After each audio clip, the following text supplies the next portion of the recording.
friends and fans of the podcast. Welcome back to the podcast.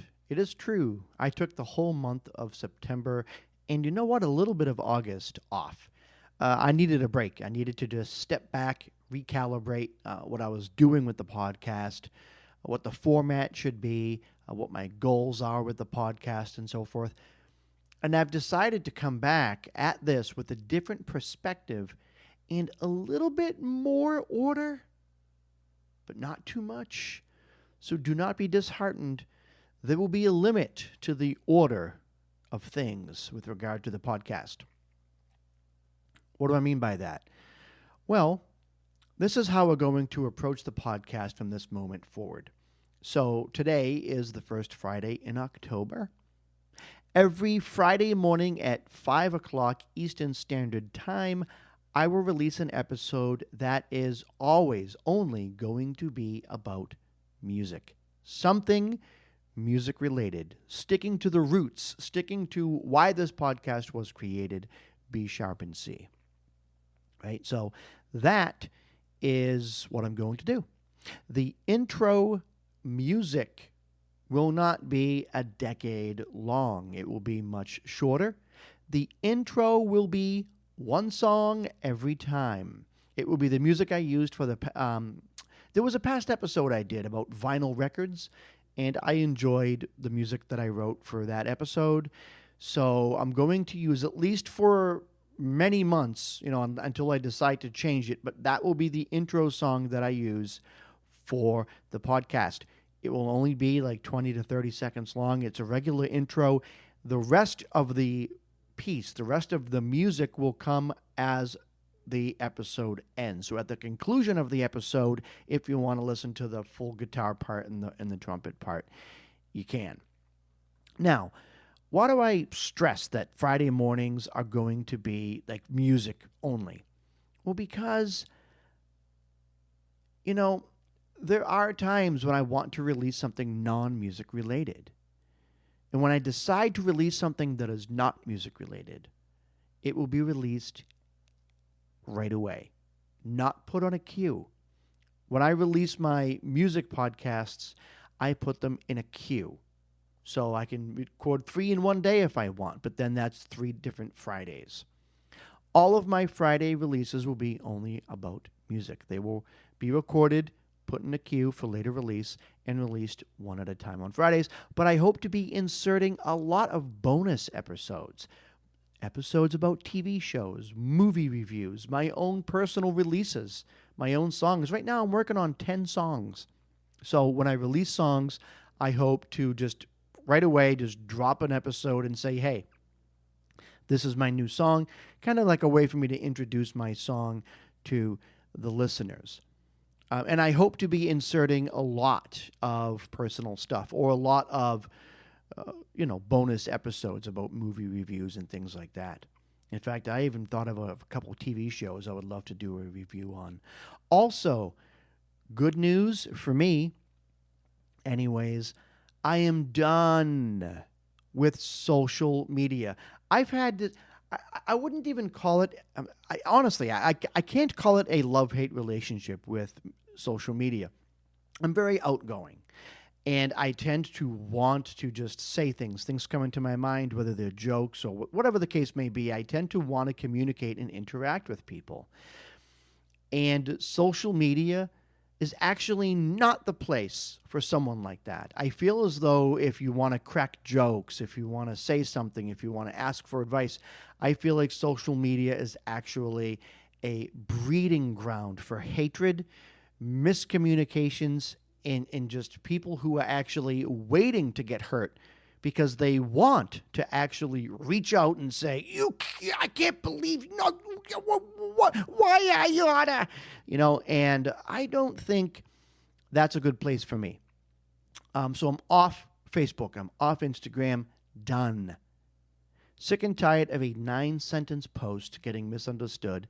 And then I get like hate messages. Literally people sending me messages, like scathing messages because they misunderstood something I said or did on Facebook. So that is not the place for me. You know what? If you want to misunderstand me, misunderstand what I'm saying to your face. And I actually think that that goes a lot, I don't know, it just seems like it goes a lot smoother. So if you want to contribute in any way to the podcast, you can email us at keepitgroovybaby@gmail.com or text us or leave us a voicemail, 1-781-728-5974. Hey, you know what? If you call us and leave us a voice message, depending upon the content, if it's just a scathing, swear-laden, message, is that right? Swear-laden? What's the word? It's not laden, is it? Swear-laden? I have to look that up. Or riddled with swear. I like that word, riddled. If it's not a voice message riddled with vulgarity, then I'll play it on the podcast for the listeners to listen to. But that's it. That's all I'm using. Keepitgroovybaby@gmail.com, 1-781-728-5974. That's it. I find that most of my interaction anyways was on Instagram. In fact, we got a lot of people, either updating texts or replying to Instagram stories.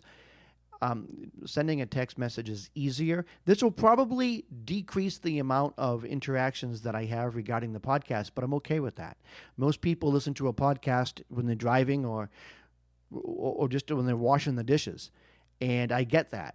Okay, I get that. So I don't expect you to go run to your phone and text me just because I said so.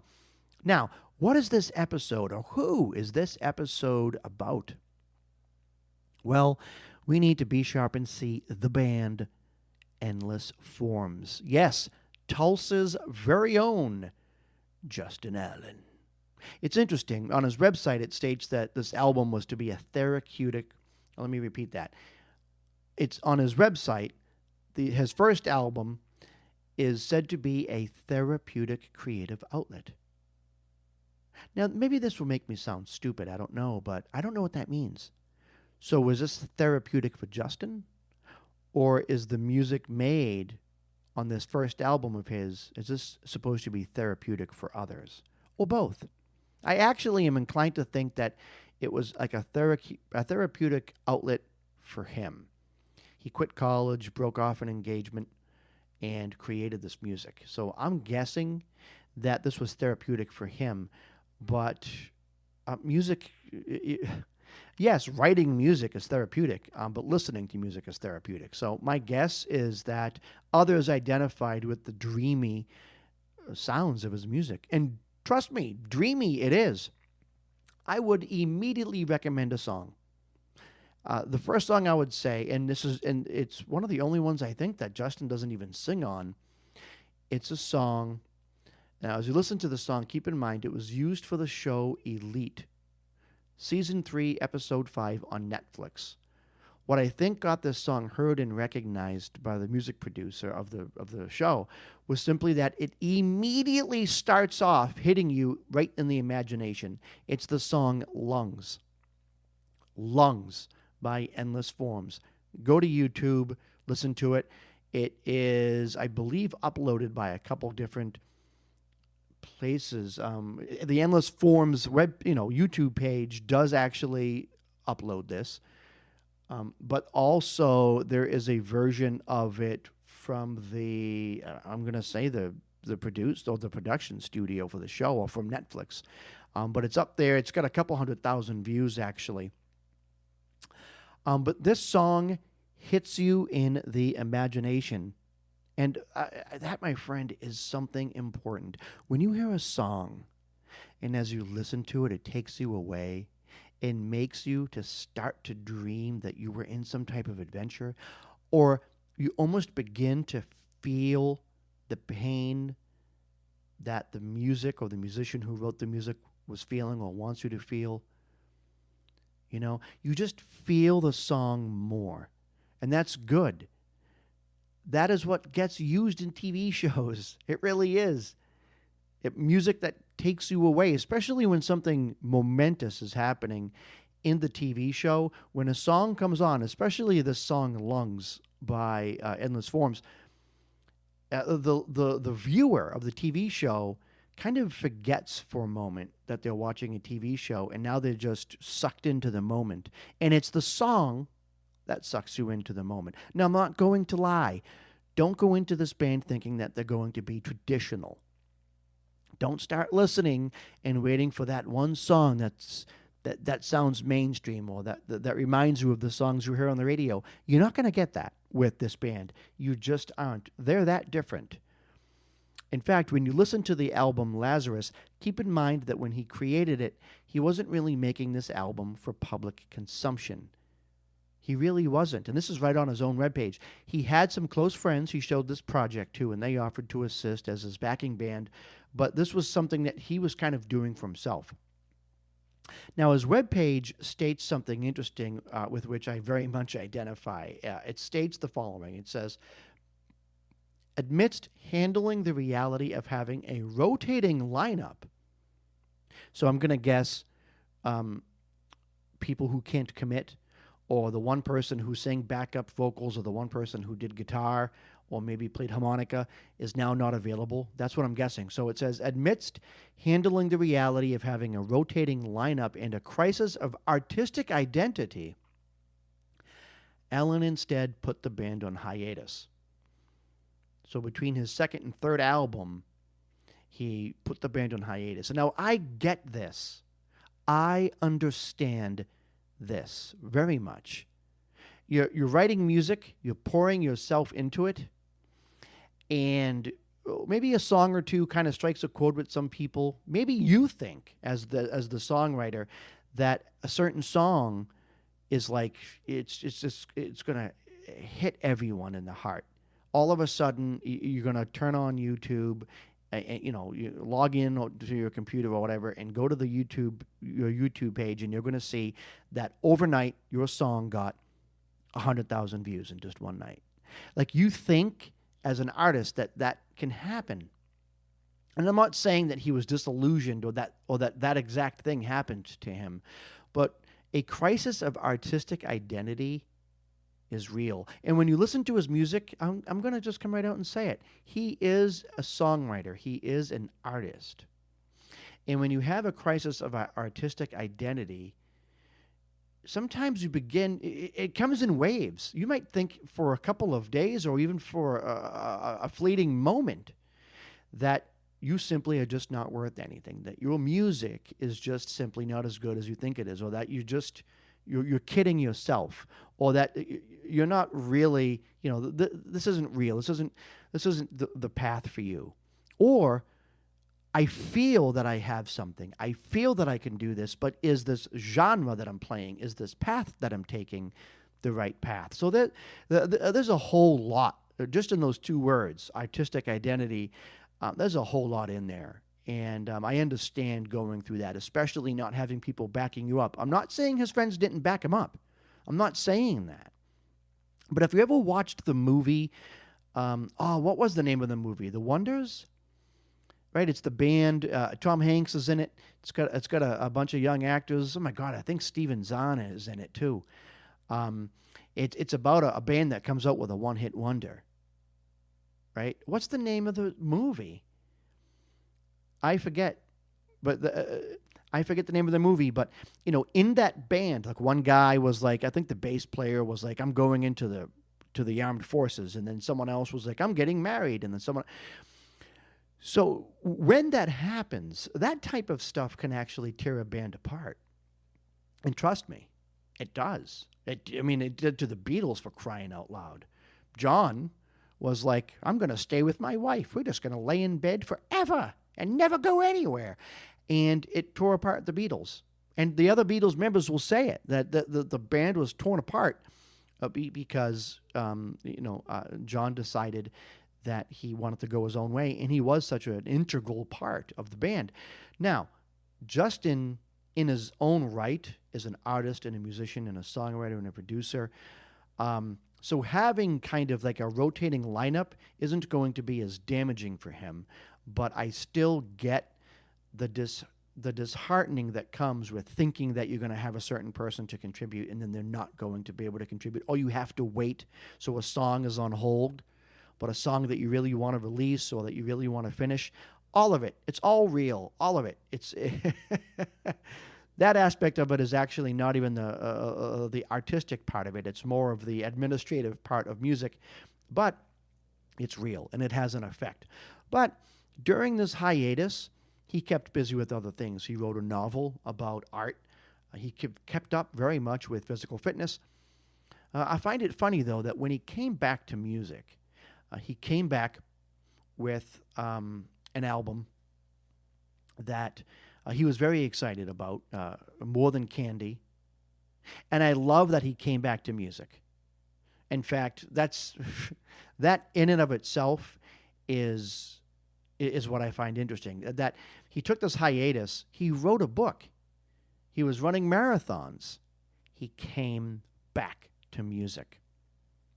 And I think that when you have something, especially if you listen to his music, you can tell he's very creative. And successfully creative in the sense that, it's not a guy sitting on YouTube strumming his guitar and singing, although he does have a few raw videos of that, which are nice to watch. But no, these are productions, and you can tell that he had the bug. You take a couple years off, it eats away at you, like it did with me when I lived in Brazil. 6 months I took off from writing music, and living in Brazil was stressful at first. I needed an outlet. I went nuts. I had to buy an instrument and begin writing music. Something else to keep in mind with this artist, he's not being produced by Quincy Jones. In fact, I did a little bit of research. What you get with Endless Forms, what you get with Justin Allen is raw musical talent, whose music is licensed to Interstreet Records. And I looked them up. Their webpage is basically a couple paragraphs. It says, Interstreet Records, we help artists get their content on YouTube. So I don't even know what the situation is regarding production and licensing of his music, but I'm getting the blaring impression it's not, he's not being produced by Quincy Jones and A&M Records, I know a lot of his stuff is homemade, which is how many get going, like Stick Figure and others. Now, does this mean Justin is looking to become big time? If Quincy Jones or Bob Ezrin and A&M Records contacted him and said, we want to do a huge record deal, is he going to say, well, I just kind of want to stay making music out of my basement? That's his decision. And he's not wrong if he does that. Trust me, there are people who actually turn down those offers. But is he going to do that? I don't know. That's all of that is personal. There's a lot of downside to that.